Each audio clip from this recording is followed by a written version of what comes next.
Hi guys, it's Wombat Wrestling here, and today we are doing a WWE Fastlane pay-per-view review. Let's get into the video. I feel paralyzed.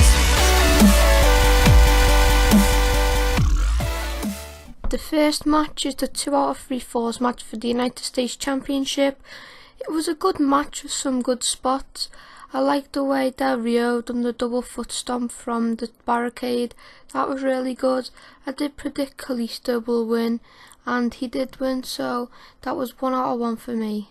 Next up was the Becky Lynch and Sasha Banks versus Team Bad, and I was actually quite impressed with my guessing in that one. I said in my predictions video, if you want to go back and watch that Sasha Banks and Becky Lynch are both locking their submissions at the same time and make Naomi and Tamina tap at the same time, which they did. So that was 2 out of 2 for me. This was another match where I was actually really impressed with my guessing. It was AJ Styles versus Chris Jericho. I said that Chris Jericho is going to kick out of the Styles Clash, but AJ Styles will win with the calf clutch, which he actually did. So that was really good in the way of my prediction. So yeah, that was 3 out of 3 for me. Next up was the Intercontinental Championship match between Kevin Owens and Dolph Ziggler.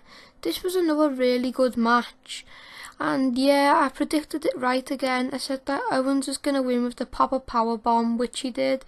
So yeah, that's 4 out of 4 for me. Next up was the Divas title match between Charlotte and Brie Bella. This was actually surprisingly a really good match. I thought that Charlotte was just going to walk it and she'd absolutely dominate Brie Bella and win. But Brie Bella actually fought back, and there was a point in the match where I thought Brie was going to win. And that point was, of course, when she had the yes lock locked in on Charlotte. I actually thought Brie was going to make a tap at that point. But no, if you watched it, you would have seen that Charlotte put the figure 8 leg lock on Brie Bella, just like I predicted. But Brie had no shame in that match. She fought really well. But yeah, that was 5 out of 5 for me. Then we had some surprise match between R-Truth and Curtis Axel. If it was in the pre-show, fair enough, but it was in the last hour of the pay-per-view, which seemed a bit silly right before the main event.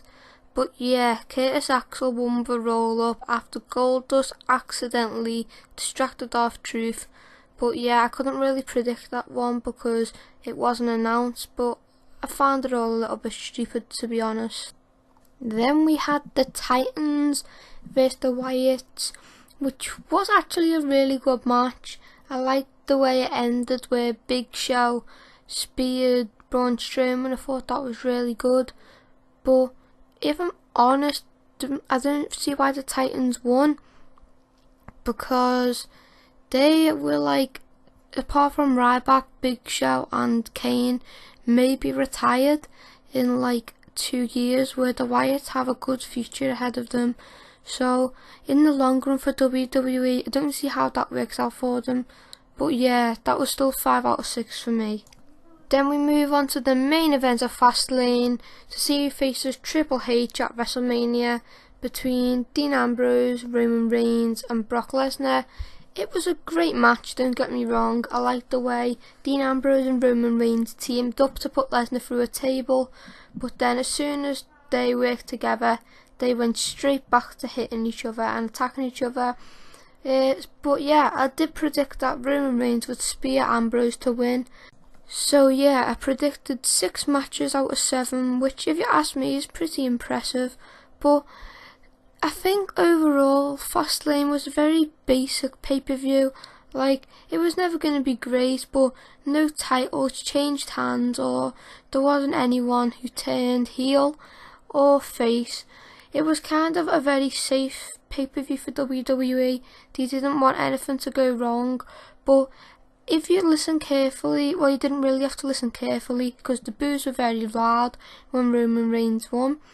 So I'm not quite sure how WWE are going to book WrestleMania, because Triple H really can't have that title because he doesn't do much with it. So yeah, Roman Reigns has kind of got to win, but WWE have to think of a way to get the fans to cheer them. I know there is a lot of fans that do cheer him, but there's also a lot of fans that don't like him. So yeah, that's the video done. Please like, subscribe and share, and I'll see you in my next video.